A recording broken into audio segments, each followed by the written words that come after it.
Hello and a warm welcome back to the WenDirkCast. We're your hosts, Jimbo and Calvinator. And as always, we will be discussing the latest NFL updates, transfers, developments, and so much more that has gone on in this very hectic Season 8 pre-season, it feels. One important note before we kick off this episode, none of what we chat about is financial advice. Do your own scouting or hire a director of Metaverse football. You know 3 questions are coming, Calva. 3 questions. How you doing? How you been? How you doing? How you been? And what are we talking about today? Well, full disclosure, we are recording this less than 24 hours after our crazy stream. So we just said long time no see. I'm still a bit feeling the hype from yesterday. Mm-hmm. Busy day. Also, there's so many people spamming me for contract offers. Oh, yeah. So it's a busy MFL. So I feel a bit busy, but also good, great. It was amazing yesterday's stream, and today we're going to talk about Season 8. Maybe also a bit about the drop. I think about the drop of supply. Yeah, we need to talk a little bit about that. And just Season 8, some changes, some predictions, the drill, what we usually do when we cover a season. And also, WenDirk Season 3, some changes. So stay tuned for that at the end. Ooh. Because maybe next week things might look a bit differently. Things are going to change. So we're going to talk about those 2 things. So what about your feelings about the stream? Mate, unbelievable stream. Yeah. It's still... you said just before we started, did I manage to get to sleep all right last night? I just about managed to get to sleep. My mind was still spinning like I was drunk, basically. No, yesterday's stream was unbelievable. The packs we watched on the stream weren't that great, and have not been great for a while, to be fair, in some instances. But it was just, I think that stream yesterday, summed up, how amazing this community is. The generosity of the stream, the support for us. We see people turn in, week out, stream out, whether it's for the podcast, whether it's for the streams. And then you've got, I'll just shout out a few of the people who are absolutely legends that stream. MMD 9th, who I've tried to add on Discord, but has not accepted my Discord friend because I really want to message the bloke personally. Yeah. But I think he gifted over 80 subs in the end. One of them was a 50 bomb, which is absolutely huge. And the support is unreal. Palmer, Snake, Wanwood, Zuma, good old Zoomy Zooter, Yaks even dropping some as well, which was great to see. But I think I said it in a tweet, which I quoted from the WenDirk one, saying me and you are very privileged and proud to be able to produce content for MFL and or for the managers. And if we can make people's MFL experiences that much better, that more fun, then we are doing our job correctly. I mean, I had Wanwood who actually gifted some subs yesterday. I had to give him a common reward pack from a stream, the last watch along with Season 7, and he was he said, "You guys make my MFL experience so much better." And I was it's messages like that really sort of make it all worthwhile. And if you ever have a bit of a down moment, I'm not sure I'm feeling up for it today, when you see those messages, it just makes it all feel so much better and worthwhile. So unbelievable stream. Even if Calva had no idea for the most part what was going on whilst I was losing my rag during the quiz, which I think was just funny in itself. Yeah. No, I think for you, because you're streaming so much more. You're the main streamer, and I sometimes tag along for the pack drop. So I think for you can judge that craziness way more. For me, it's a bit okay, yeah, cool. Sounds great. Numbers go up. Amazing. But yeah, I think as someone who's a bit more into the Twitch scene and streaming weekly multiple times, then I think you can appreciate or judge or really value that a bit more. And I was I want to just host a little quiz. And people keep subbing. You're ruining my quiz, guys. You're ruining my quiz. We need to move on, guys. Focus. But Focus on quiz. But amazing, yeah, indeed. So let's see next extreme if the hype will be even bigger. I'm not sure we'll be able to beat that. It was like a subs arms race. That's how it felt, like it was. I think it was more. I think I said on the WenDirk tweet that it was 199, but updated in the morning to 201, which we now have over 300 subs. And I know obviously after a month that'll probably drop because a lot of them were gifted and so on and so forth.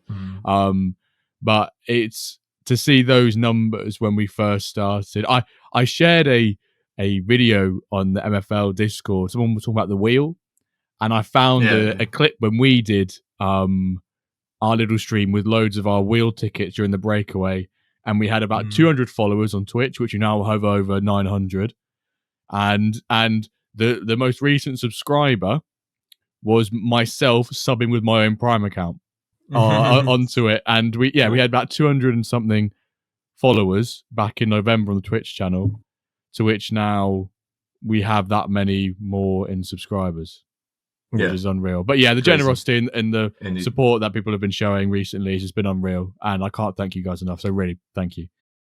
Yes, so that should be our moment of the week, right? I don't know. Is there another moment of the week for your side, transfer wise, or maybe you can talk about Wensam's are you gonna challenge at top 3 now permanently, or are you gonna more mid-table? I can't say anything this season because last season I was like, we're gonna get some trophies. We're the best Wyverns. We're the best the Wyverns have ever been. So my plan is not to say anything in terms of expectations, and then hopefully that releases the pressure and I can actually do a bit better. I mean, I came third last season, predicted fourth, came third, and I'm sat here going like I felt like I should have done more. But the second and first place team were head and shoulders above the rest of the league. So I think I've got the Wyvern set up for season 8. A big thank you to Duff, Apollo Sports Group. He's lent me 3 players this season actually, compared to 2 of last year. I've got 2 of the same ones back from last season. So he's a massive Wensum head. He loves the Burns. He loves seeing them do well and doing us proud. So big thank you to him and all the others, Taggart, Something Ballin, and Zoomy Zua. He's in there as well, for loading a few players to the Wyverns. So I look forward to a big challenge this season. Hopefully, I had a look at the iron and the bronze and the silver coming into our league. Obviously, they might go into the adjacent league because of how the ladder works, but we might be doing all right this season. But I'm not going to say and push anything. I've got a few players on tier jails as well, so if they can push through that this season, we could get some little progression boost, which would be nice. But yeah. Let's see. Yeah, well, I'm still in the same bronze league. Maybe my moment of the week. I want to talk about those packs because I was hoping to get at least a couple upgrades, in my reward packs. But all of them were below 80. And I need at least an 82, 81 to upgrade in some position. So no upgrades for any of my teams. And I really start to believe in my theory that you can better get 75, 79 packs. 2 reasons you're less disappointed because it's going to be 79 the highest anyway. The 10k you save, you can spend on like an uncommon pack. Plus, I feel like the ages are also lower. I don't know. This is totally a weird feeling, but so far, the best pools I get from 75, 79, and they're also younger, and then they start progressing. So also in the long run, they're better. While the 75, 84 packs, they really suck for me. So this means no upgrade, and I think next time maybe I'm just going to stick at all to 75, 79. Just, you get a discount, and I feel like you get younger dudes. Like the 18-year-old I pulled from one of those packs. That was my best pool from the lower pack. So that's maybe my moment, my little lesson, or what I'm going to do next season differently. Just a bit lower, a bit more youth intake, and you save some MFL for extra packs. So I don't know if other people, if you feel the same, share it with me.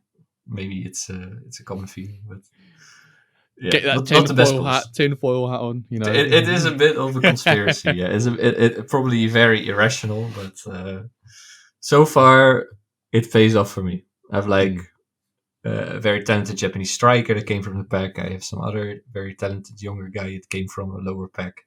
and the high effects were disappointing. But yeah, before, a couple seasons ago, I had also an 83, 84 out of there. So probably it's a superstition and conspiracy, but let's see. For our league, my team Solidarność is still the same. Probably fighting against. We'll see some WenDirkBys, and that's going to be a fun thing as well. Exactly. We're going to see WenDirk. Yeah, two more for the season. What I was just going to point out before we transition to dev updates is the time when you guys listen to this, the WenDirk Cups will have kicked off. We've got the 700, 800, and 920. We've gone up from a 910 to a 920 because I think last season we needed a couple more teams to make the full amount. And I thought, let's increase it by 10. Although some people cheekily said, have the Wyverns max overall gone from 910 to 920 now, which I found quite funny, actually. I think last season, coincidentally, the Wyverns' strongest lineup was 910. And I think I've looked at it now and we're 919 or like 915 or so. But it's just to get more people included in there. And you could argue with strength creep, an extra 10 overall this season isn't, an outlandish inflationary increase for overrules. We love that inflation and power creep sort of sayings on here. So thank you to those of you who have signed up or would have signed up, and good luck to those in each of the 3 tournaments. Yeah. Join the cup. That will be join the cup. It's like hopefully we become like the official, unofficial preseason tournament, as there is no official one. So dev updates, there are no dev updates because we're recording earlier, but later in our main segments, we'll look at the patch notes a bit more in detail from the engine. Maybe there's some info in there, or you have I know I've got no alpha on dev updates. I wanted to see if we can maybe guess what might be in the dev updates. So I think that's fun. There'll be a couple of bullet points on. It will say this week we had the Season 8 pack drop and everything went smoothly our side. We'll see the first bit will be a summary on the Season 8 pack drop. Do you think that'll be there as well? Yeah, and it did go super smoothly compared to the problems we had a couple times before. So yeah, they will be there. We'll see an update on the pack marketplace. I think the last update we had was... let's bring it up.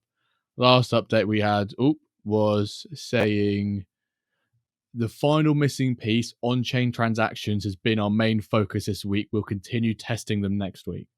So maybe do we see that testing has gone well, it's been successful, and we hope to release it in the next few weeks?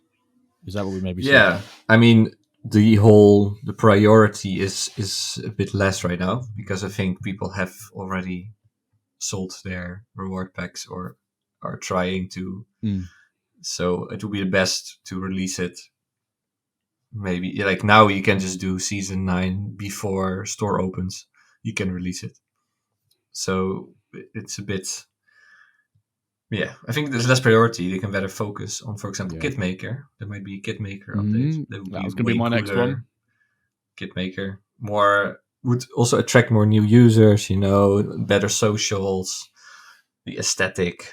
Together with some new UI, maybe some UI in the update. That would be nice. And then the pack stuff can be moved a little bit. Yeah, that's my feeling. What else could be in there? Oh no, actually, what can be in there is technically not a dev update, but it will be mentioned. Is that last week it was discussed about the engine contributor awards? Do you remember that? True. Oh yeah, we were speculating already who's going to win. Yes. Did you say Fraj won? We guessed that Fraj. What am I saying? Fraj.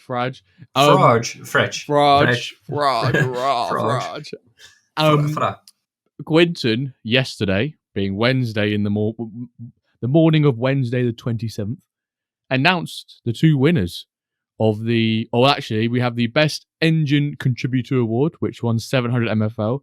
And the special mention, which won 300 MFL. So the special mention goes to Lurker for being the very first to spot and report the most critical issue of the test, the penalty shootout bug.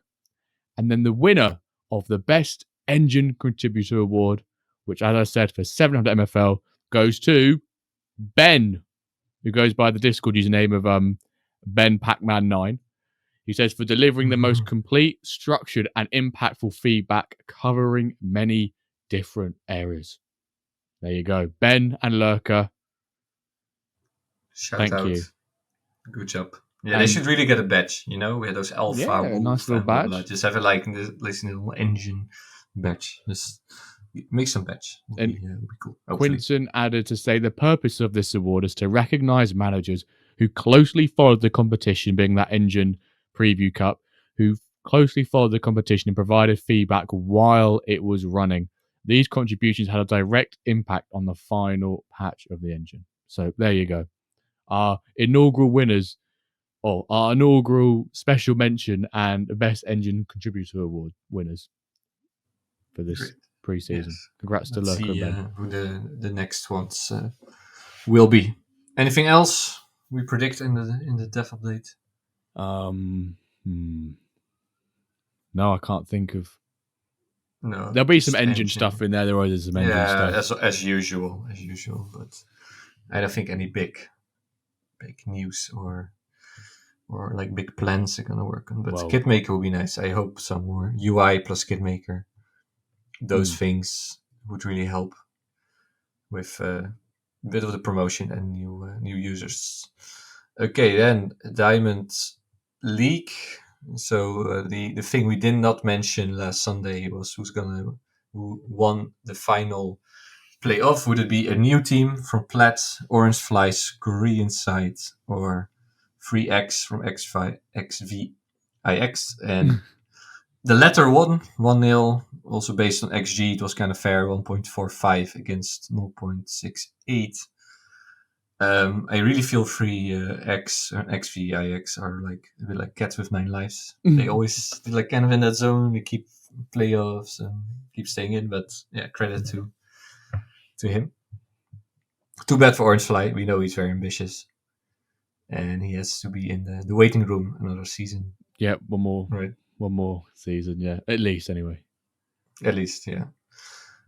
So the other big question was OM Legends, or the club formerly known as OM Legends. Must say bouillabaisse. I don't know if you got any comments on our French pronunciation. The question is, how diamond heisty are they going to be? So from skill 1 to 10, maybe Jimbo, you can look in the file. So their best player is a 92 rated center back. Then we have a 91, some 90s, some 89s. To me, that looks more like a top gold side or an average plat side. They are a bit like, I don't know how good Samba was, but yeah, it's a tough one, isn't it? Because they've increased that minimum overall for Diamond. So we're now, it's 89 we've got now. I can never remember. 88, 89 from an 83. Let me just have a look, bring up on my screen as well so I can see. Yeah. Well, it looks like they would make that. They would make it to 89 so far. Yeah. So I don't think it's Diamond Heisty because they're not all like 89s. They're not all just like minimum overalls.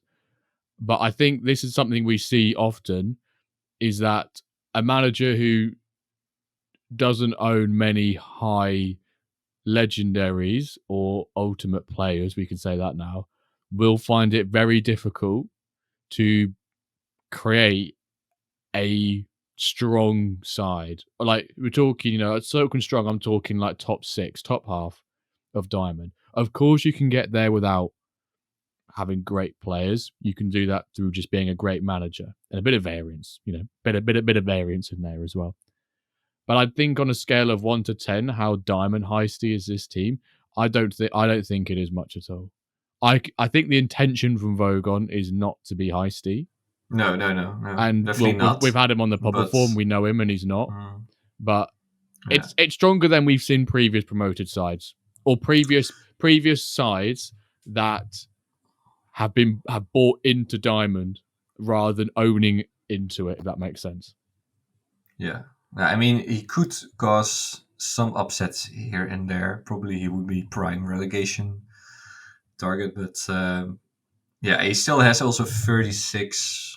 That's his ref share, so he does have a bit of ref share left, but of course he also wants to earn from that. He has 15 players right now, so with 3 more, he can handle that. If they're 4 or 5%, 50%, maybe he can have still an okay season, not lose everything, and have okay earnings, like keeping 50%. So it is possible, but I mean, what I did with my goals and what Fantasy Gaffer did with his Berlin team, I really feel like those kind of things are getting harder and harder to pull off, with people getting more greedy, prioritizing their own teams in gold, in silver, and bronze, right? The Legos. My bronze team has like 2 Lego center backs. It's like, I feel like it's getting harder to get, I would say even impossible to get a competitive, rather impossible to get a competitive diamond squad without your own guys.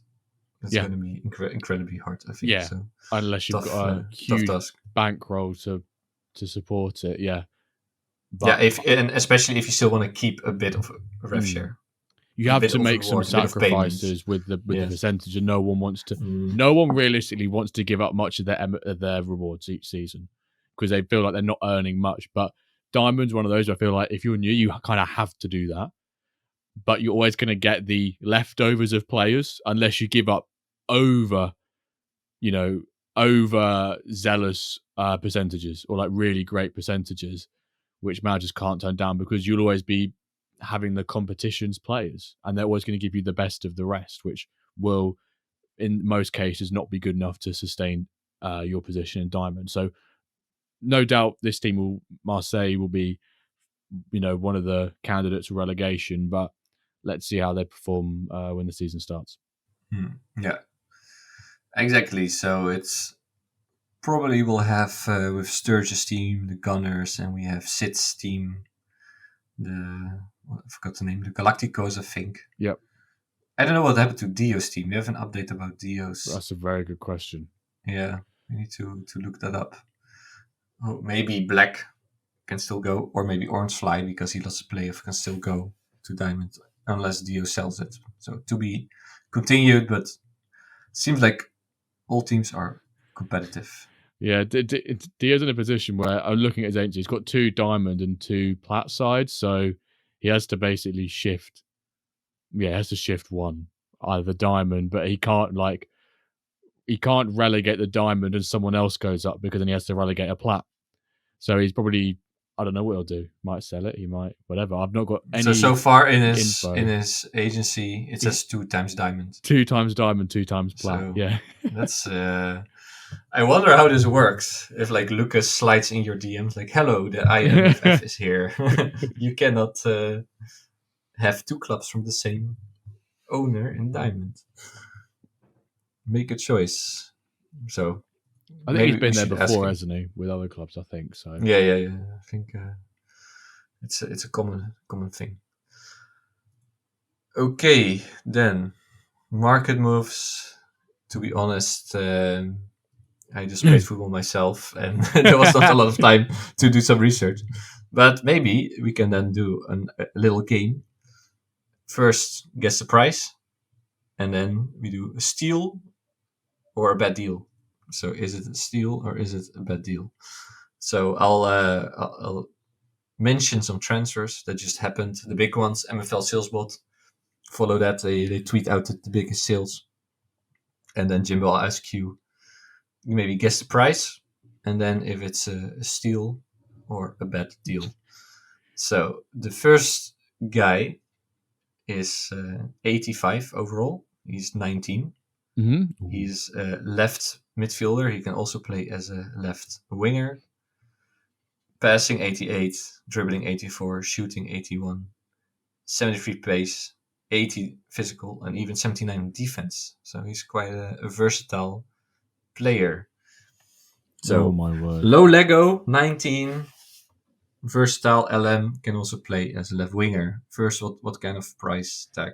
Can I just say, for those listening, that when you're having numbers said and thrown at you whilst trying to think of a price, it is very hard to remember all of the 6 stats you just said. Yes. So I'm immediately going, what's a good price for a 19-year-old 85 rated? And like, I haven't got a clue. And then I'm trying to compute all the stats. Mm-hmm. So I'm just saying, people are like, oh, it's easy, Jimbo, it's this. I'm like, no, I'll remember eight different numbers here and try and think about my mind immediately. I don't know the Lego market very well. 19-year-old is going to have a premium on it, and it's going to be more expensive anyway because of the age and the amount of years left on that player's career. And 85, we don't know any context around this, so just an isolation. It could be starting 85, it could be in broken through tear gel, etc., etc. But I'm going to throw a guess here. I'm going to guess. Let's go with 425. Almost 460. 460. That was 460. I was going to guess 450, but I thought I'll go a bit lower. I thought you would even go a bit higher because 19 Lego after tear break. I would say this is quite a steal, actually. Would you say it's not a steal, 460? Can you repeat the stats for me again quickly? His stats. Well, like if you just see 85, 19 left midfielder. Left mids are already a bit special, I think, and then 19 and 85. And then, the pace is a bit low, 73, but he has good passing, 88, 84 dribbling, 81 shooting, 80 physical, 79 defense. It's quite a nice. So I would say this is a steal from the person. I have no comment steal on steal or deal. Can we have an on the fence option, please, ref? I think let me support you in that sense, and I'm gonna say steal. It's a steal. Okay, we're gonna start doing split or steal. I would definitely say this is curious what other people think. Only the pace, with like 19 Lego after tear break, like those should be valuable. Okay, I'll scroll down a little bit. And now this is interesting. This is the other side. This is an older guy, 31 years old, 88 overall. Ooh. And he's a right mid. Ooh. 88 right mid, 31. Stats pretty good.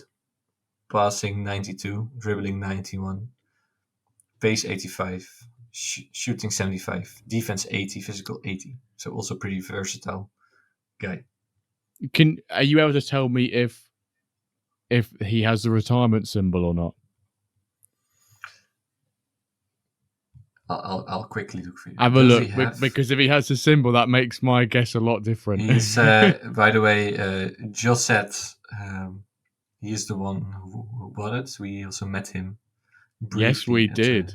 At a meetup. Josette, so I'll tell you. He does not have Okay. He doesn't have it. He does not. No. And he was minted at age 28, by the way. Also interesting. Old mint. 31-year-old, 88 rated.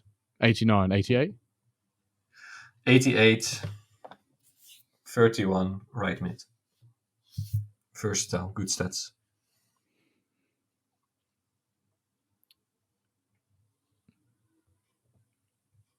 300.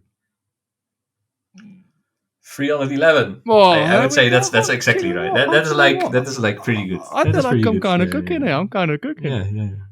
I need to back myself more often with these Lego prices.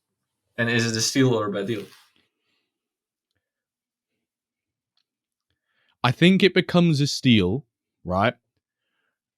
If he doesn't throw up the retirement symbol like next season. And the reason I say that is because I bought a 31-year-old 83 rated right back for $100. I got a little bit cheaper because I think it was Noe who sold it to me. I'll sell it to you for like $15 less. I was like, I appreciate that.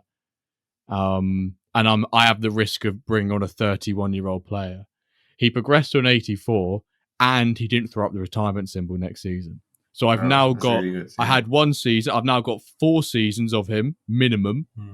I may even, if he throws up next season, I've then got 5 seasons of him minimum. And then you're talking $20 a season for an 84 rated player.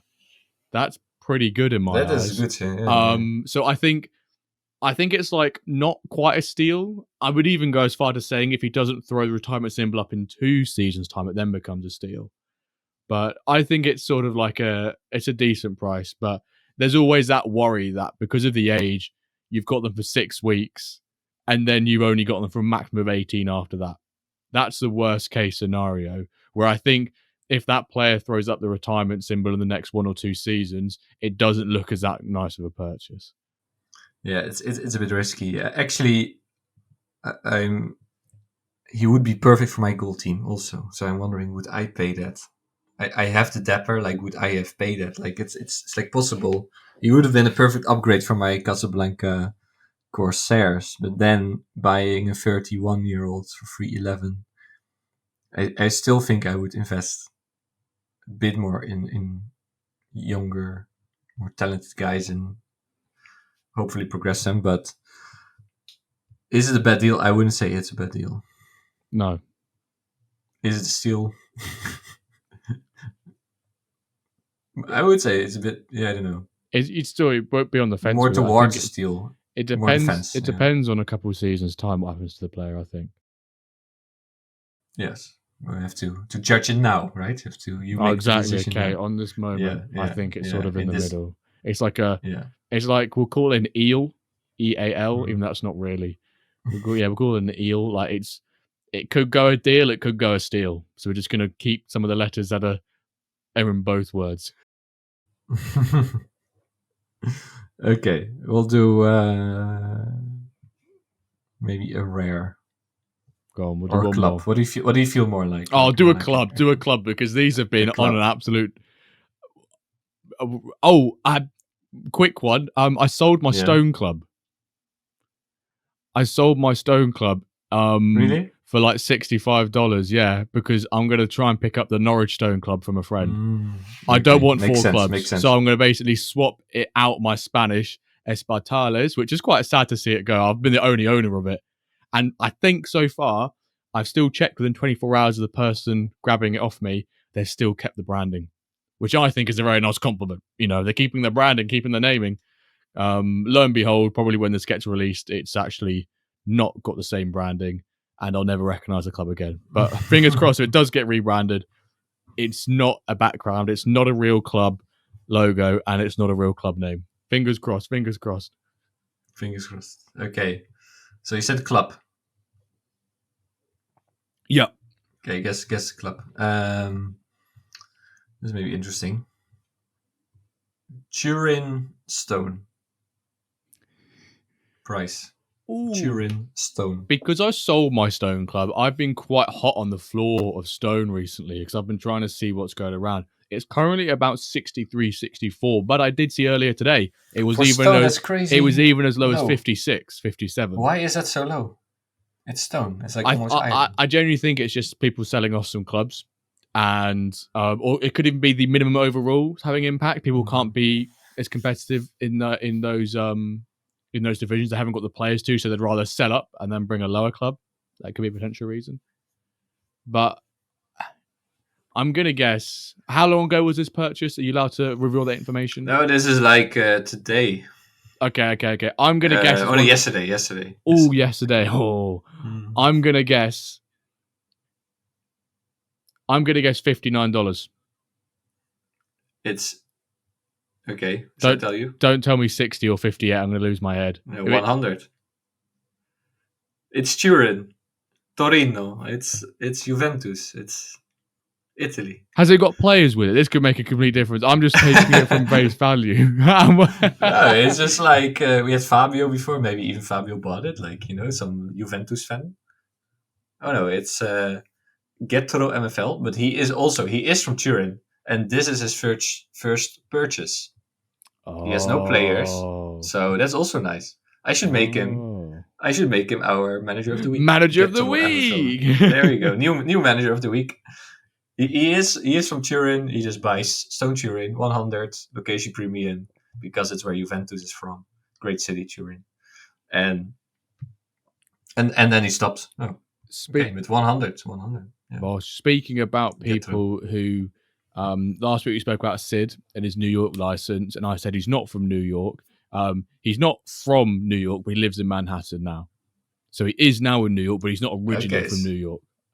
Okay. So that's and the license is New York, right? Yeah. So he's got his like current place license, which is nice.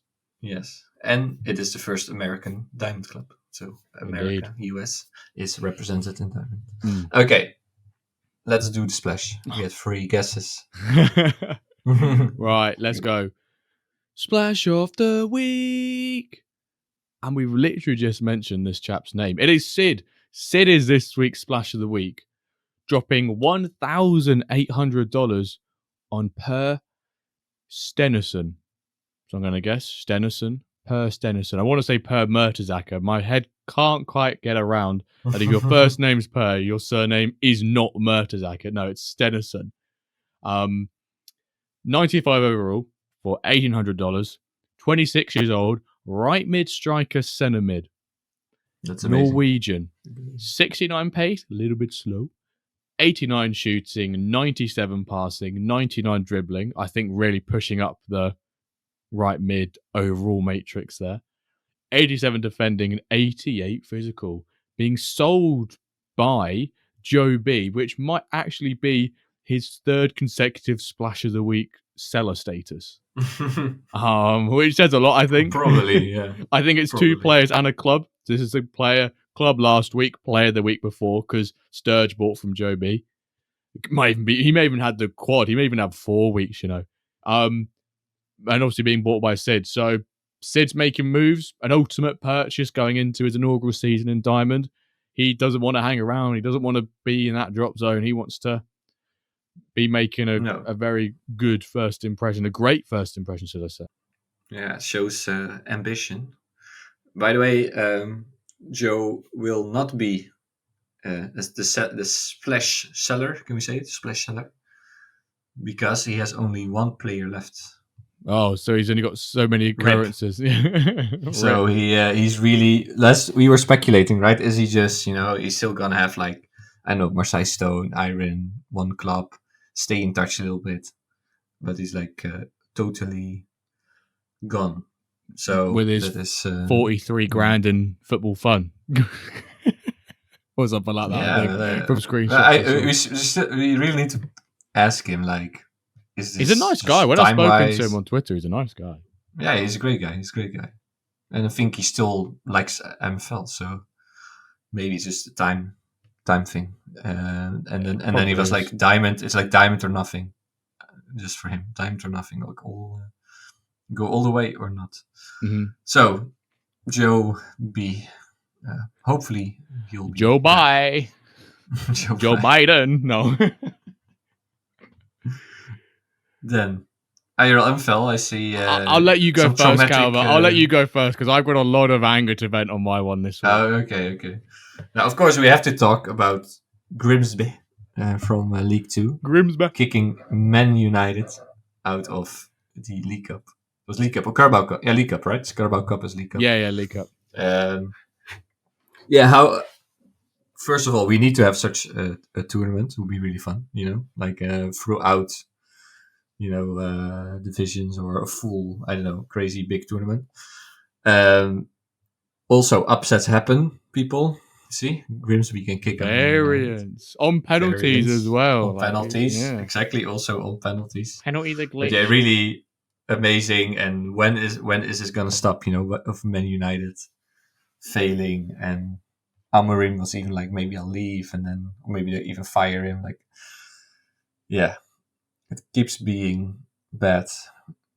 Like, what is it? Everything goes wrong for them. It's the Mick McCarthy meme where the interviewer says, Mick, it can't go on like this, can it? It can't keep going on like this, can it? And he just goes, it can. And it does get worse. And then there's a clip of him at a wedding like last year when someone says that to him. Goes, Mick, it can't keep going on like this, can it? And he goes, and Mick McCarthy says to him at the wedding, goes, it can. And he goes, guess what? It fucking did. And then he gets sacked like 3 weeks later. That's what I think is happening right now. That's pretty much what happened. So. Because I can't keep getting worse than this, can it? It can. It can. Well, you should definitely end higher in the league. But by the way, did you watch Brothers Grimsby, this movie? No. Okay. No. Watch it with some mates. It's hilarious. Okay. You'll be laughing a lot. It's really crazy, over the top humor. My kind of dark humor. So. Your kind of humor. And definitely if you're from England, I think you have to watch it. So yeah, Grimsby, congrats to them. And I also love their post on Twitter. They had this like very bad kind of fish with like black and white background. Like you've been slapped by the fish. Oh, that's because of... Yeah. Do you know where that originates from? No. So it happened... the first I think football Twitter saw it was when Bradford beat Stoke, I think it was, in the leg before this one in the cup, and and someone quoted it saying, I hope no one ever loses to Bradford this season, because look at the replies on Twitter to that team's post when they lose. And it's just this saying, you've been pecked by the chickens, right? And literally underneath the post of Stoke or whoever losing, it is just like 100 Bradford fans just posting that. And then suddenly within like a couple of days, all of these different club variations of this meme went round. So you've got one, one of them just says, if those who know Southampton, they've got a fan who loves to dance called P. Dawson, and it just says, "You've just been shagged by P. Dawson." Norwich have one for Josh Sargent saying, "You've become the victim of police brutality by the sergeant," and it's Josh Sargent with a police hat on. And then, there's also another one here. The Leeds are sometimes called the Lily Whites, I think. Because of the flower, and there's one just saying, "You've just been colonized by the whites," which is kind of a bad one to say. There's no limits on what any people are saying. Some of them are so funny. Slapped by the fish. That is. Wigan Athletic have a tree in their logo, and this puts, "You've just been photosynthesized by the trees," and there's just a photo of a tree of the Wigan logo. It's just pure shit. But that's where that meme comes from. There you go. Great. Learn your memes. With clarification. Let's see if we can also do this MFL, the wyvern, like you've been hammered. I don't know. I was trying to think of one, actually. I may have to think of one for the maybe for the worms one. I can do the play on words with worm, and I think the Corsairs will be like you've been raided by the Corsairs, or you've been your ship has been entered or something. So we can do something like that. But okay, you're going to talk about Norwich and your rival. Yes. So literally 10 minutes before we stream, it gets revealed that Norwich are selling Marcelino Nunez for 10 million or 7.5 million plus add-ons, coming up to 10 million, to them down south, Ipswich Town. The arch rivals, the scummers of East Anglia. Sorry, Ipswich fans, it's true. And I'm just absolutely lost for words over how the club thought this was a good idea. It makes me even more angry that it's actually the player and the players' camp that pushed for the move. And then they've asked for it, and the club have gone, yeah, let's do it. The money we got for him for 1 year left on his contract's pretty good.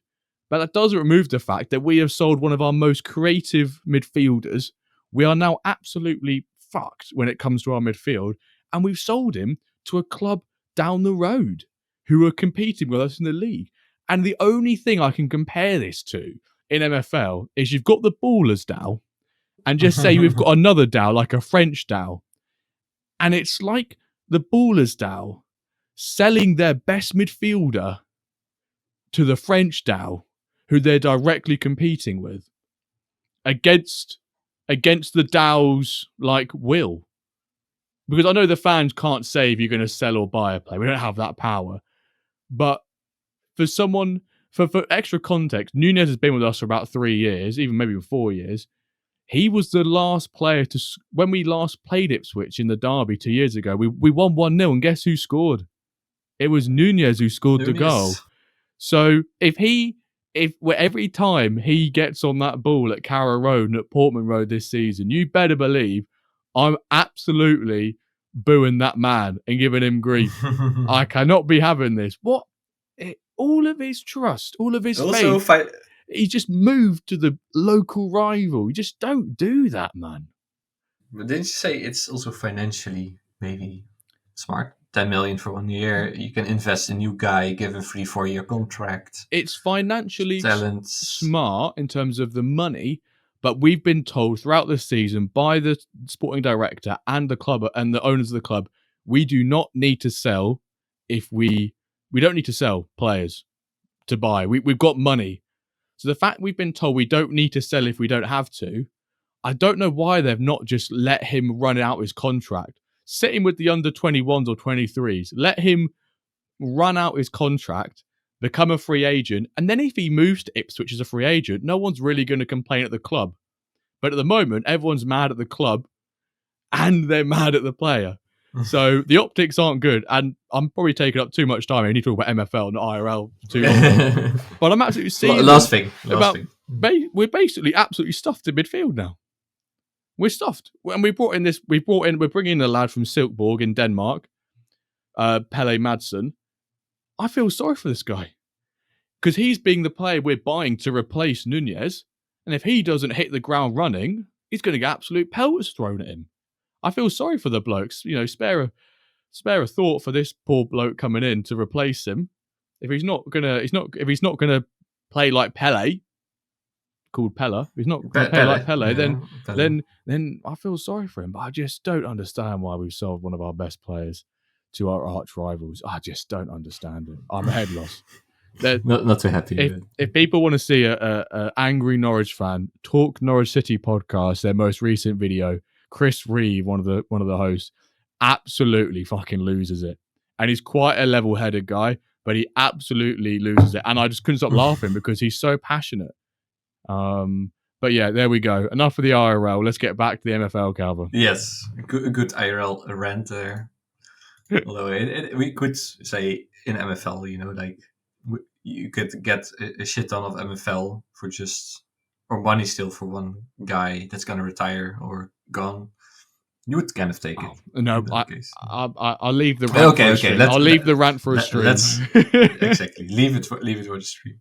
Yeah, so time to talk about MFL Season 8 and WenDirk Season 3. So first, we start with MFL Season 8. The main engine changes. Let's talk first about the engine. Although, I don't know, I reckon we both didn't do a lot of testing. No. I've only completed my squad for the Wyverns within the last couple of hours, so now I'm in a position to actually start testing with the players that I'm going to use. Let's see what should be different. So yeah, the new instruction is there. This attack tendency, both a player and a team instruction. So that is pretty interesting. Maybe we can. What do you expect from this? Would you use it? I think I'll definitely use it. I think just for people who don't know what this attacking tendency is, it's both on the team instructions and the player individual instructions. And when you highlight over it, it says it controls how high up the pitch players position themselves and how actively they support attacking play. A more defensive setting encourages forward runs and overloads in advanced areas, and you can be balanced, more defensive or more offensive. So this could be really nice in those situations where you'd maybe want one fullback to go up and one to stay back. Maybe one's got really good pace, really good passing, not that great defensive stats, but then the other fullback has the opposite. And you just maybe previously would have just put them on freedom, and it didn't really feel like, you know, it wasn't working. So now they've included attacking tendency, so you can do that because it's on team instructions and it's on individual instructions as well. So I look forward to using it, to be fair. Maybe it can get quite aggressive with the plays. We have everyone more offensive. You just see bang. Do you want to share how you would use it? Like you just said, maybe on the fullback, also asymmetric, maybe. Yeah, I would think it depend on the type of player. Like some player with a high pace, or with maybe you do have a back that has great attacking qualities, pace, dribbling, passing. And then it would be great to have him join the attack.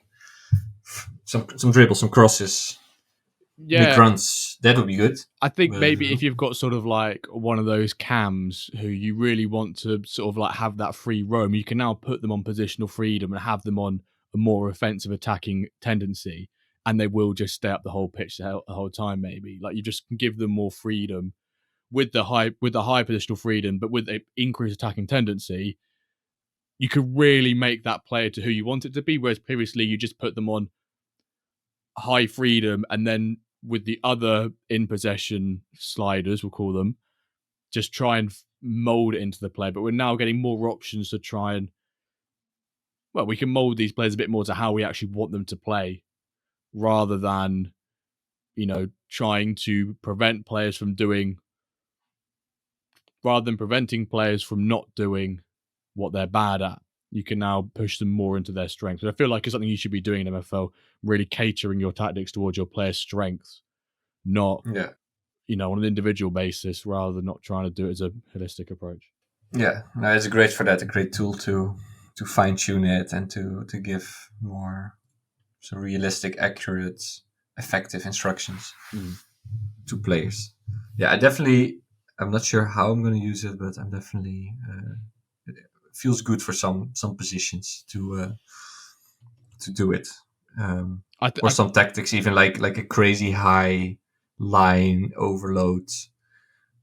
You know, super aggressive. Like sometimes Barcelona also played with this, like super high line, even no one on their own half anymore, and then just huge attacking tendency. I think it's one of those. Also, what NEC, the team I talked about last Sunday, that team does this too. So it will be fun to experiment with that. I think you could really see it being utilized in like 5-backs, where you can really now have the wing backs properly pushing up.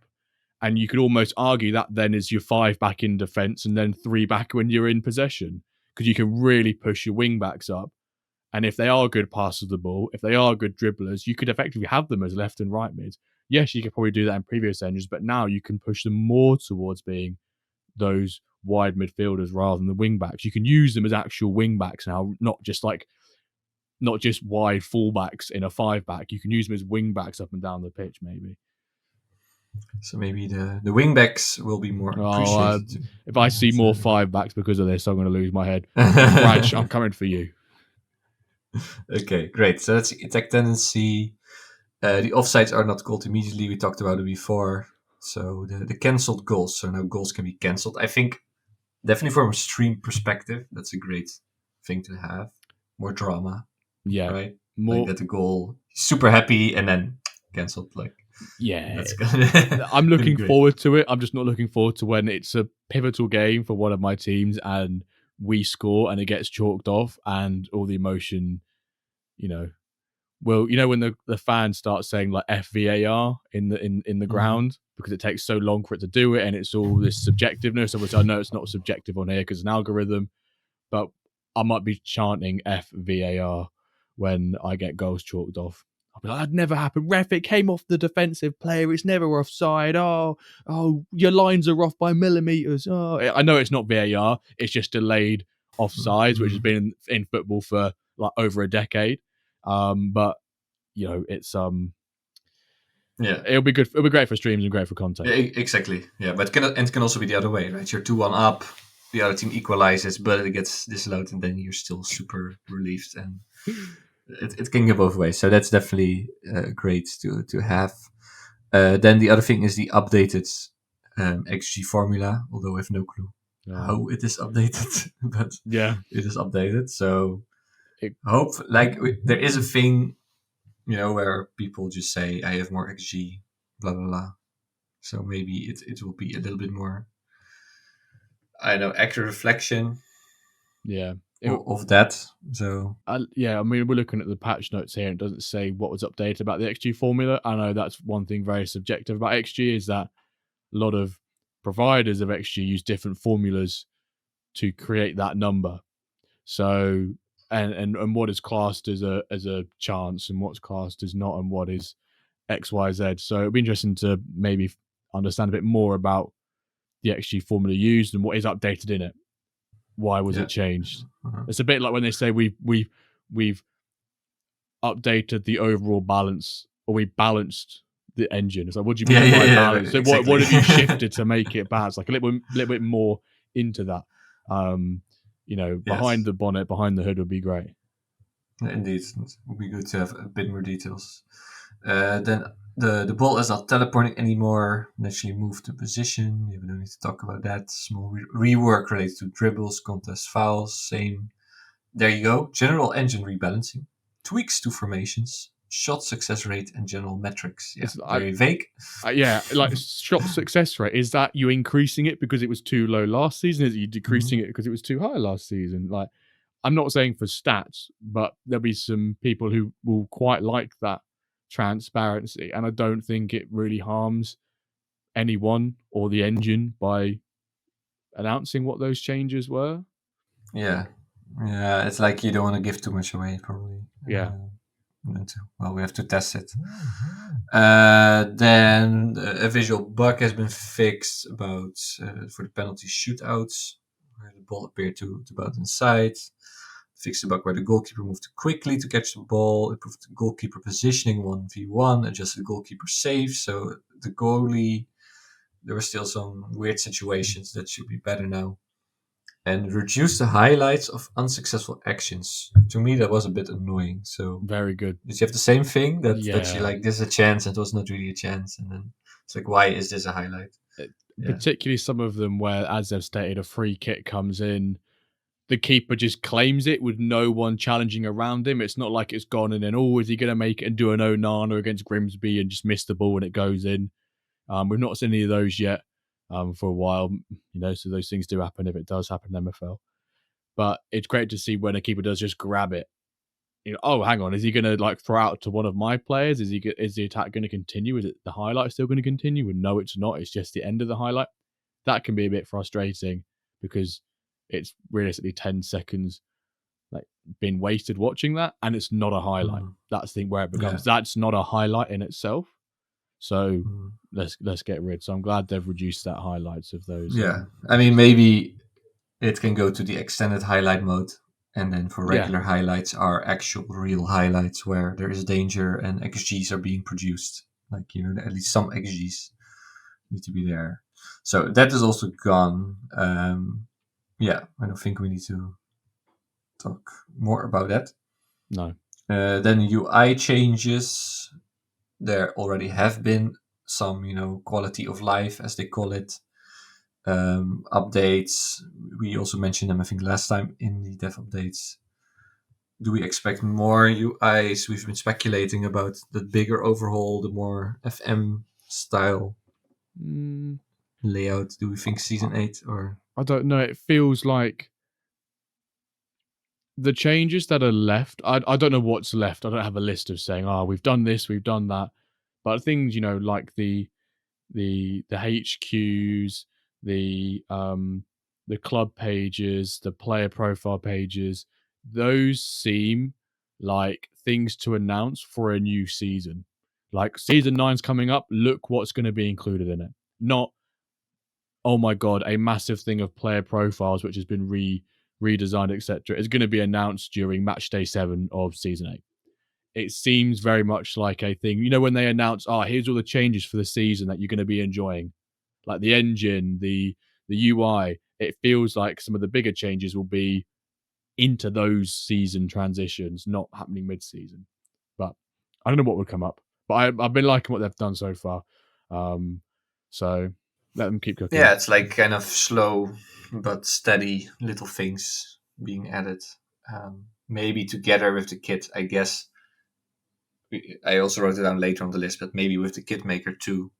That, of course, would require UI things to make that kit have a kit maker.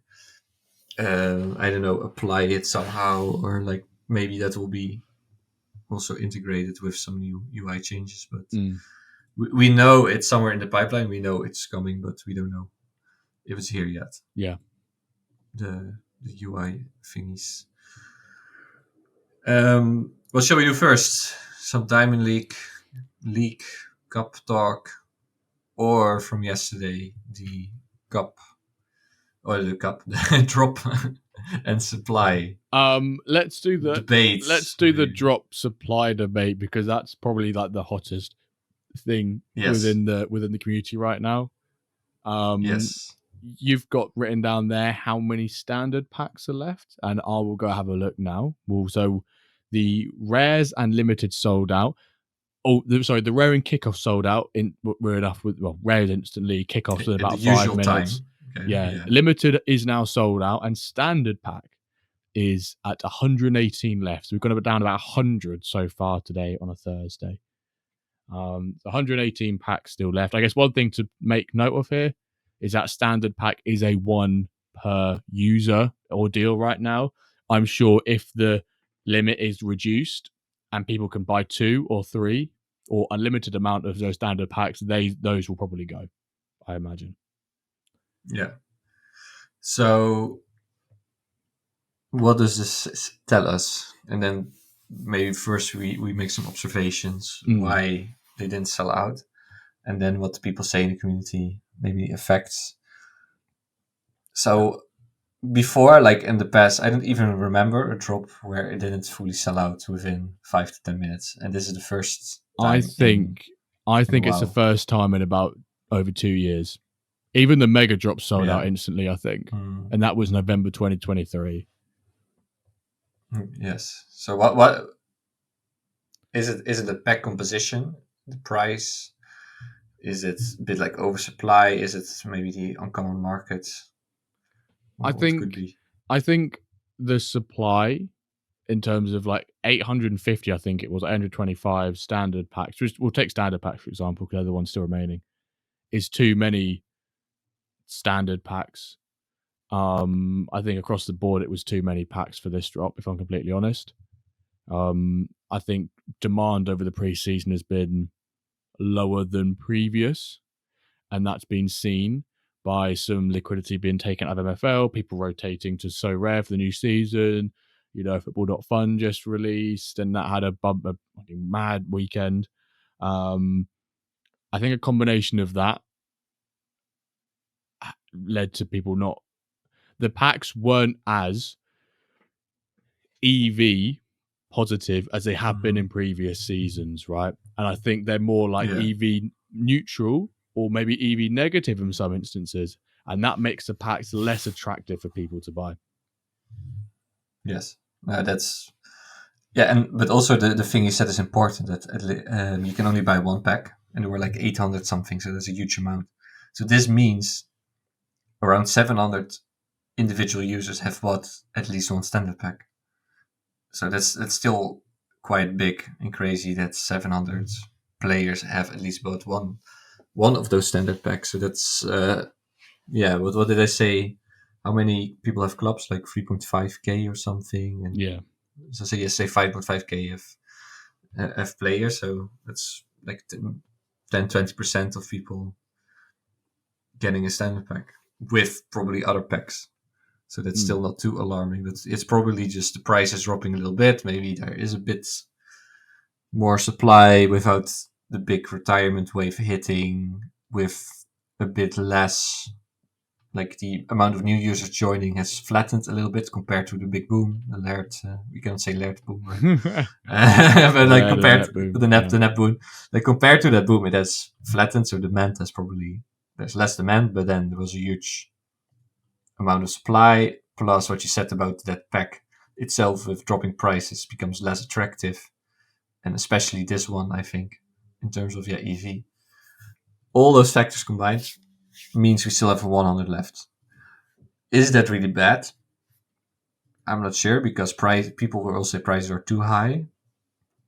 It was maybe a bit super hot, overcooked with that boom in the market, so it's also good to have it a bit down. Mm-hmm. Also, and also for new users that they can buy packs, that's also great. They can get also a standard pack, so it also has upside. There's a couple of ways of looking at it, isn't there, where prices have come down over the last, well, especially last 6-7 weeks of players, which therefore makes like the rewards less attractive, because the players you get in them, if you're looking to sell them, like the players that you rip in those reward packs, they're less valuable. There's also an element of the people who are probably saying, "Oh, my players have gone down in value," there's a higher chance that those people are those who joined in like midway through season 4, because we had the massive boom, and they will only have experienced like a downward trajectory of prices. And those people who are newer are probably more likely to sort of, I'm not say sell it, but like fritter or make their voices be heard sort of thing. Whereas us who've been in there for years, we know this is a natural ebbs and flows of the marketplace. So yeah, I would like to see them. I don't think they'll decrease, say, like supply and price. I think that's too much of a change for them. But I'd like to see them decrease the supply of packs to the mid-season drop. And by decrease, I'm not saying just the usual decrease they've done for mid-season pack drops compared to pre-season. I'm expecting more than that natural decrease. Because season 7, they decreased the mid-season pack drops, which makes sense to not have as much of an influx of supply during a mid-season. I think that makes total sense. But I think I would like them to drop that more than what they probably had planned. Yeah, I agree. And 800 packs is also was a bit crazy amount. So I think it will say a lot to the MFL team from a community point of view if they make that change. So they're not delaying things or lagging things. Obviously, they see a bunch of stats as well, and we can see a bunch of stats. So yeah. Yeah, no, they're definitely. I know the team is really into the numbers and balancing, and what we said before. They have a bit of a central bankroll, right? Both with the value of MFL and the supply and the assets, and it's also a bit like with houses, the housing market. That's people who have a house, they don't want the price to drop, but for like, I don't know, Jimbo, if I'm doxing you right now, but for people looking to buy houses, it's nice if prices are a bit lower and you want to become a house owner and you're, whole big political debate in the Netherlands right now to get rid of this crazy subsidy for house owners. Of course, we should do it, but 60% of the country has a house, so they're not going to vote for it. But this makes housing prices go even more up. And screw people who cannot afford houses and don't own houses. So it's also good to have lower prices and have more people join and enjoy the game with lower prices. Yeah, not bad. A nice correction can be good for the marketplace as a whole, but also it can attract more demand in. So I think both work. And just quickly on that, I think last podcast you mentioned that I was potentially looking at reserving a place.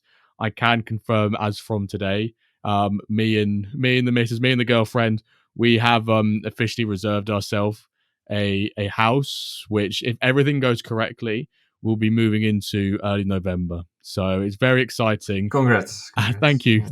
It's very exciting. I had a few people say, like, well done. I'm like, it's not quite done yet. We need to confirm a few things, but we did a lot of signing today and a lot of things, which is great. So if in like 6 weeks' time or over the next 6 weeks, I'm getting stressed out and I seem different, it's probably because I've got all that legal stuff in the back of my mind, which is constantly lingering. And then I'll be sad piling away with so much money, because being on the property ladder costs so much money in the UK for young, but it's unreal. Like, I've saved all this money, and just for it to go absolutely down the drain. Technically not, technically yes, because, equity into a house, etc. But it's exciting, and it means that a streaming setup, I'll have my own, like a bedroom office space, so we can have all the stuff set up and we can make it look very fancy and nice. So you have a new kind of studio, not just my bedroom. It could be a separate room, a man cave.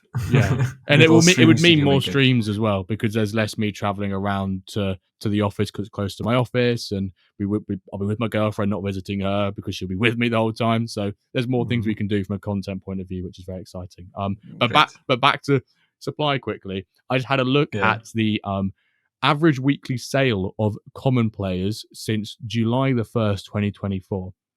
And since that peak in May, where we had the big boom, like season 5, I believe it was, to now, the average price of a common player, average weekly price of a common player between the ages 16 and 28, so those pack ranges of ages, has decreased by 50%, from $5.1 to just under 50%, from $5.01 to $2.21.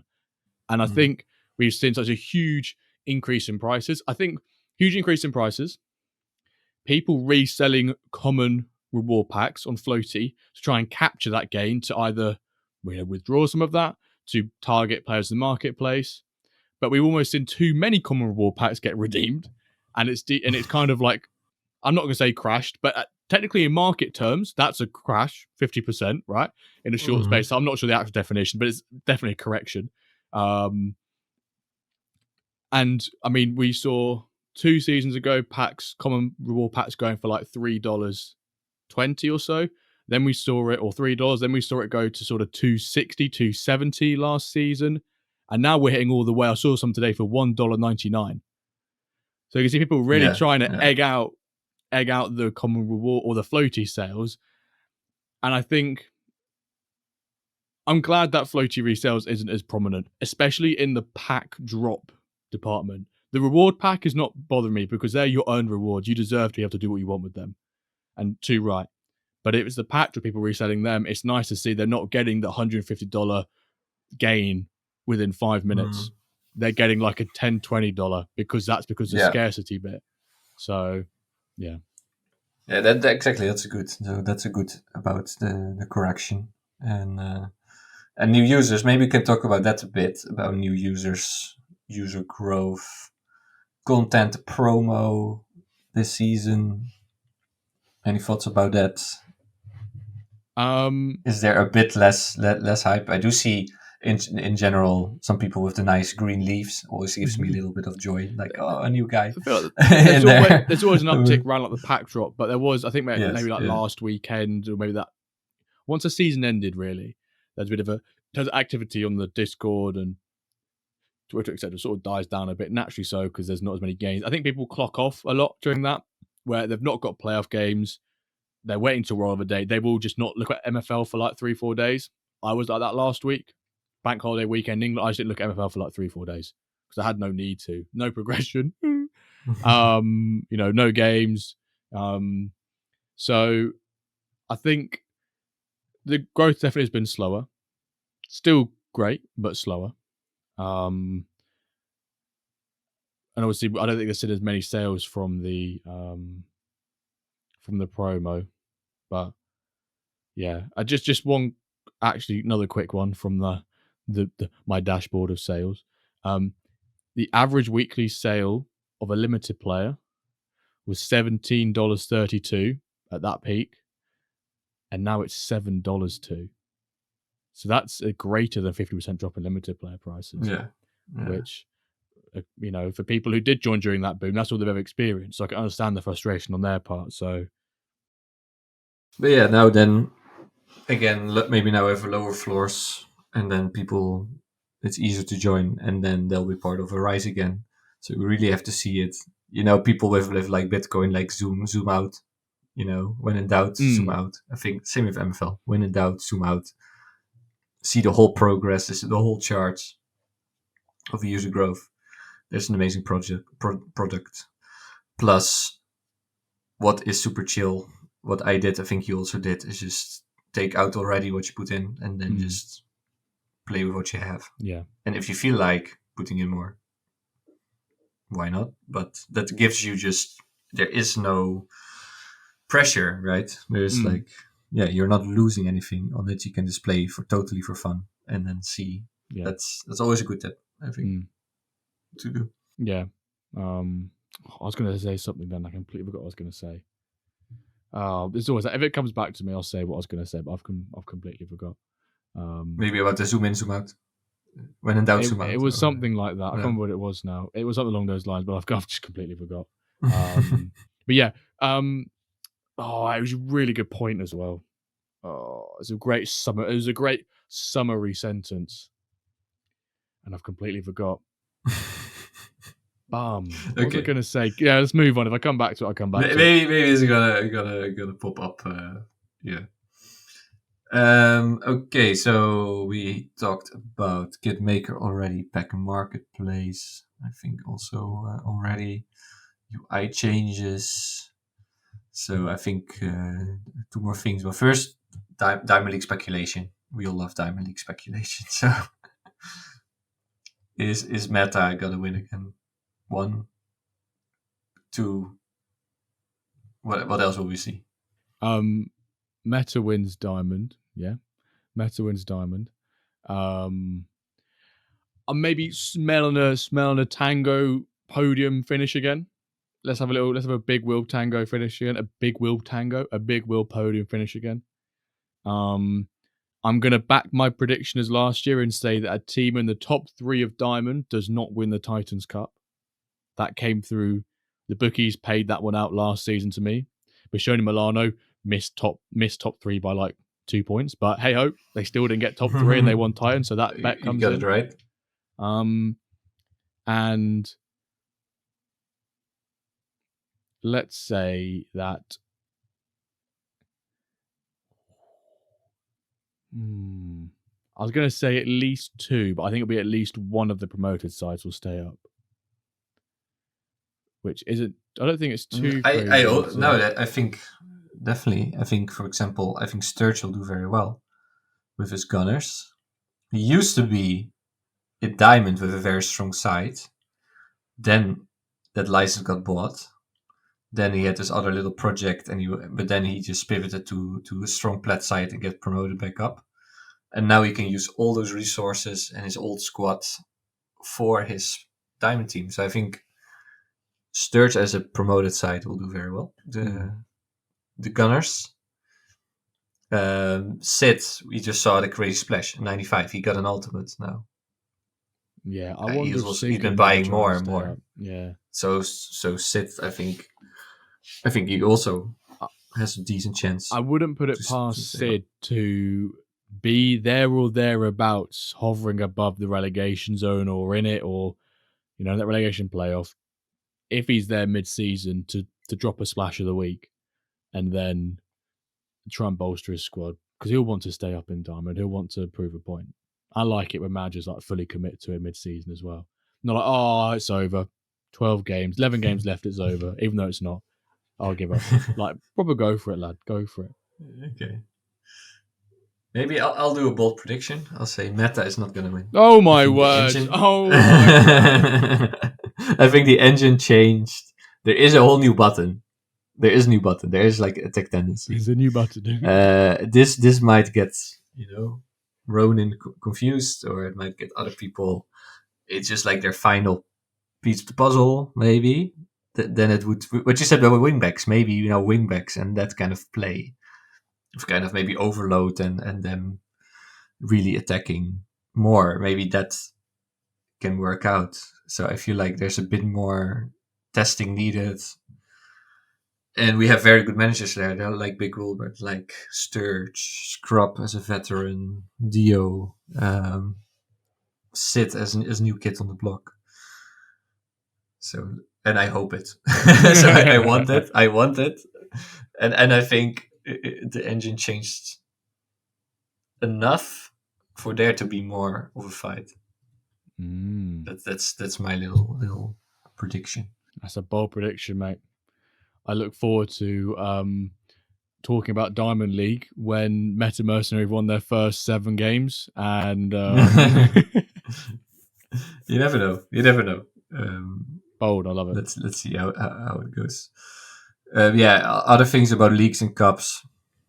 I think just a bit more strength creep. What we have. We'll see strength creep. We'll keep that going. Yeah, and also same in the cup. Just a bit more strength. Just all teams are getting a bit stronger, a bit of like inflation. Which then leads me to the next thing: is this mass retirement getting closer? Are people changing their approach with more and more guys receiving their retirement notices? Any developments on that front? You reckon? We're getting close, obviously. Every day that goes by, every week, every match day, every season that goes by, we are getting closer to that mass retirement, as we're calling it. However, are we as close as we think when we've seen this increase of supply in players? If there's more supply coming on, is that mass retirement just getting pushed back a few seasons for when those new players actually retire rather than the older players retiring. But I think, I had 4% of my agency threw up a retirement symbol this preseason. 4%? Yeah, 5 out of my 104 players or something. That's a lot. Fortunately, no rares, only uncommons, who I just sat in teams which, I was like, okay, I'm not too bothered by them. They've been OGs, they're not players I purchased, so I wasn't too bothered about it. But I think it will impact the rares and the legendaries, especially the ultimates, the most, because then they really become rare. They really become rare legendaries, and they really become really, really rare ultimates, because those distribution percentages actually start kicking in. Mm-hmm. I said this the other week, where they decrease the percentages of rarities being distributed, but when you increase the supply of those players, that percentage doesn't really feel like it's taking an effect, because you suddenly have 10% of 100 legendaries is 10, but then 5% of 1,000 legendaries is still 50. So you can decrease that percentage. That's a really awful example, but I think people get the point because it's explained clearly. If you decrease the percentages, increase the supply, you don't necessarily change much in the short term. So once we actually hit those retirements of those actual older players leaving the ecosystem, that's when things start to get very juicy and spicy and hopefully bring that strength down. But as you've put here, will people be changing their approaches? People should be looking at that now, because I think there'll definitely be some people who won't anticipate it, will underestimate the effect they have on their agency, and probably maybe worst case scenario, they just go, I've not got the time, the effort, the money, etc. And they will they'll probably stop playing MFL. That's the worst case scenario. Hopefully it doesn't happen, but that can probably happen to some people. They just won't have the time to. You got to think of it now, folks. Think of it now. Get it. Be proactive. No, I think also just that some people they can be very irrational with losing and upsets, and just not accepting it's part of the game that there can be upsets, and just every upset is not fair. Also, the fact that your star player can be gone in free season, be useless. Are people just gonna accept that? So yeah, more and more people have to ask themselves how to prepare for this, how to make it a bit more sustainable. How can, with my packs, the reward packs strategy, how can I cover for that, replace retirement guys? I feel now I'll just keep getting those lower rare packs, because rares are rare, and I'm kind of playing in that area.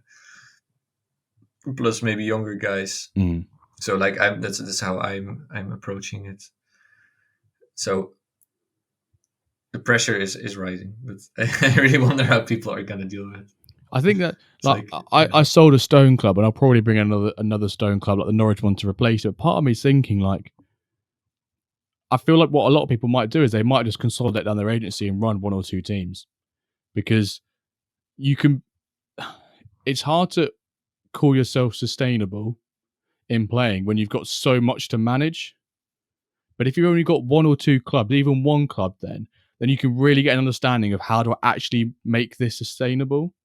If you have lots of different teams and you're saying you're going to rise them up through the ranks, I feel like it becomes too much to manage. I'm saying that with only 3 clubs. If people out there have 10 clubs and they can do it perfectly, then fair play to you. Well, we'd love to have a chat. But I think I could see myself, when lots of my retirements keep kicking in, I decrease from 3 to 2, maybe even to 1 club, and just focus on the Wyverns entirely. Because then I've got one focus. I know I can plan it methodically, in depth, how I want to run the club. And then, have the jar, buy a pack, and I'm like, what the hell do I do with this player? And then you start, I'll chuck it on loan, but actually I've only got so much brain capacity, I can focus on so much of the loans, the contracts, the MFL, the playing. I think people might consolidate down their agency sizes when retirement kicks in to make it more manageable. Otherwise, it's going to be a nightmare thing. I've got 3 players missing from that in 2 seasons. I've got 7 players missing from that. If they have the ability to do it, that's fantastic. But I think for some people, it might be too much. It would be for me. I'm speaking what it would be like for me. Everyone's different. Yeah. Yeah, exactly. There'll be just one team. It's a bit like a real football club. They usually have, okay, for each position we want at least two guys. Hopefully they can play multiple positions. One leaves, we need another left back, and we need another striker. And then, okay, now our team is complete, and then you can just fill in the gaps. So we might also see that trend, yeah, with less clubs, with more intense management and covering for retirement. So curious how the trust of this world are gonna deal with it. Yeah, I wonder. Yes. Okay. WenDirk season 3 time. Yes, WenDirk season 3 time. I think I Yes. should kick this one off, Calva, because You we can need to kick it come off. to you in a second. So Yeah. usually we've done every 50 episodes. We've done a new season of WenDirk. After episode 50, we had our big 50th milestone. We then transitioned to season 2 with a few changes. Obviously now we've done 50. We're in 105th episode, which is kind of crazy. We're 5 above that 50, so we should be in season 3 right now, but we've been waiting a few weeks for this announcement essentially and this transition.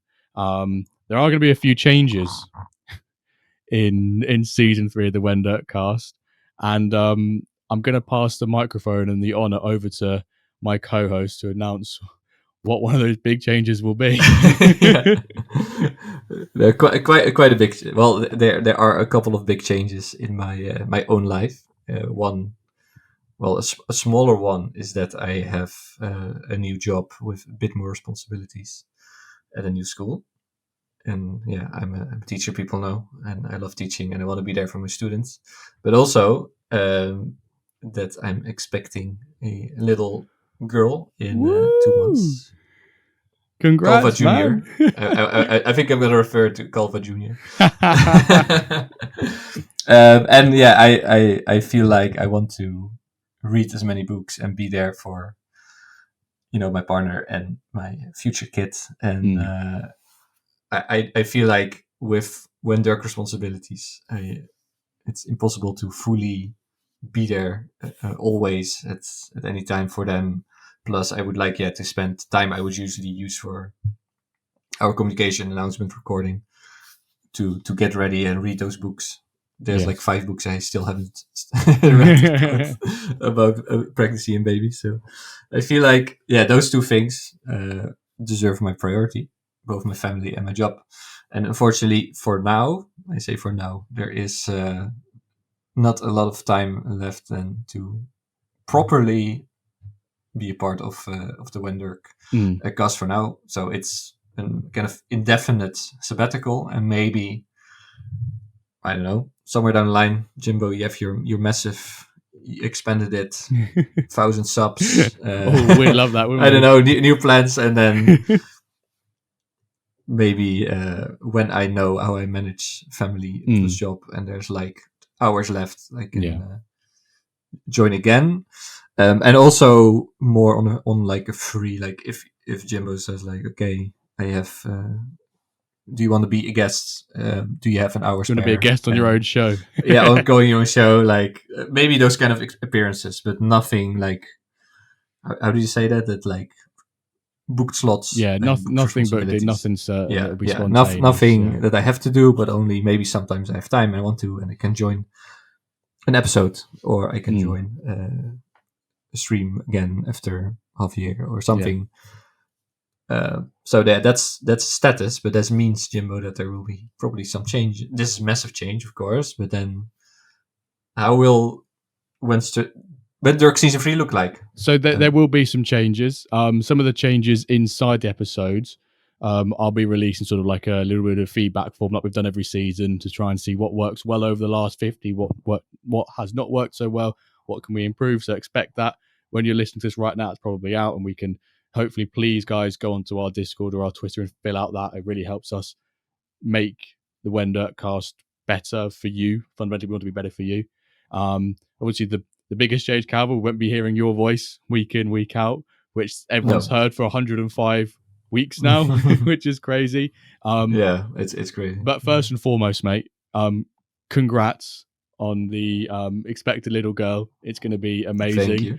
I completely endorse your choice to relax and take a step back from the WenDirkCast. I think on behalf of myself and the community, that is the correct move. I would be telling you to do it if you probably weren't doing it, because your little girl will only be that age once, and you totally need to be there with her. She deserves the world. I know you and your partner are going to give her that. I'll be gutted not to be recording all the time with you, but I know you'll be back at some point. We'll have you back on episodes in the future, a bit more spontaneous. But we won't be stopping the show for Calva. We will still be producing the podcast weekly. We'll still be producing the streams. So if there's like a couple of delays with things, etc., or things aren't going so well from the notes and the planning wise, that's Calva's expertise. If I'm lacking on that front, please bear with me whilst I have to try and pick up some amazing work that Calva does. But family and personal life comes first. And Calva, we look forward to welcome you back on in the future. But first and foremost, congratulations on your on the big news there. Yeah, thank you. And it was, I really like the past 2 years that we set this up, and we really expanded it, and it's like, a household name in the community. Yeah. And the messages you shared earlier on in this episode, that like it really made the experience so much more better. So I'm really proud to cherish it, and then close this new chapter in my life, and maybe the past will meet. And also, I need to say, I still keep playing MFL. I still keep my 40 clubs. Whenever I have some time, I'll still keep managing that. I think that's a bit easier to handle, and just whenever there's a spare moment. Maybe even feeding time and then watching a game. Can combine it, multitask it. Let's see how that goes. But yeah, so big change. What else would you... So with like in terms of guests and topics, and I think some of the structure we'll maintain. We'll maybe try and shake things up a little bit. Obviously, we won't have a community beer top 3 or a chocolate top 3. We'll have to think of a new top 3. Maybe now you're not going to be here, Cal, we can do vegetables. But I think we'll have like a really healthy rotation of guests. So I know plenty of you want to come on the pod, and I've got you noted down. And there's some people that have already got booked in, etc. But if you would like to come on the podcast, please get in touch with, well, I guess now it's myself, or Calva. You can get in touch with Calva and he'll forward you on to me. But get in touch with me on Discord or Twitter. I can't promise you when you'll come on, but I can promise you like you will come on, basically. It's just, things can get quite stressful at times trying to organize things and different time zones, etc. But if you want to come on, make yourself heard, make yourself known. We'll put that in the feedback form. Please fill out that feedback form, because it really helps us evolve and mold WenDirk around what you want it to be fundamentally. But it won't stop any of the great content that we keep producing here at the WenDirkCast. And we'll keep growing, we'll keep developing with your support. And maybe Calva, when the birth of your little one happens, you'll have to post a little tweet on the WenDirk account or so, and new co-host in the dev center on a 4 years 120% progression. I already wanted to thought about the best pool or back ever. Pool ever. Great age, Great age. Those kind of things. But yeah, definitely. So new start, fresh start, an end is a start also. Yeah. So that's we need to say more about it. That's a new chapter for WenDirk, a new chapter for you, Calva. Very exciting. So I have a hashtag to propose. Go on, then. You've got the floor. I think you know a great one. I've got some great ones lined up, but I know you're going to say a great one. I mean, Calva Jr. That was what I was going to say. It's either going to be, I'm either going to go mini Calva or Calva Jr. So let's go, Calva. Go on. You announce the hashtag for today's episode. Yes. So the hashtag for this episode, which is for now my last one. We never know. As a guest, or maybe even as some host at some point. The hashtag for this week is hashtag Calva Jr. in honor of my little girl coming soon in November, early November, end of October. And also a nice reference to actually my first club in MFL, which is Calva. Oh, there we go. So it's like full circle. So post that, show that you've listened, and then would be great to see that. Yes. Everyone. Get hashtag Calva Juniors in the Discord ever, on the Twitter. I love that. Full circle, first club, firstborn. Are you going to call her one of the players maybe? No, I'm joking. You won't call her one of the players from Calva Juniors. But no, there's a hashtag, folks. Some big changes coming to WenDirk for season 3. We hope you look forward to them. We will miss you, Calva. But until next time, we'll catch you this time. Oh no, I've actually butchered that completely. I have my usual spiel and I've just really gone out of sync. yeah. Got to get into that's my unusual rhythm. to Exactly. end with, Hashtag Calva Juniors. Calva, it's farewell for now, but it won't be the last time. No, so we'll see you back sometime. And when you do come back, we'll surprise everyone. I could be on that list as a recurring guest at some point, or just a little update. Exactly. Maybe a little extra dirt. We get a bit of Calva update. Maybe a little extra dirt. Those kind of things. So not gone. I'm still on Discord, still MFL, but taking a step back to prioritize things. Mate. That's the situation. Right. Exciting times ahead. See you guys very soon, and we'll be in touch. Yes. Love that from you, Calva. Hashtag Calva Juniors. Thank you all so very much for listening, and we'll catch you this time next week for an episode of the WenDirkCast. Thank you for listening.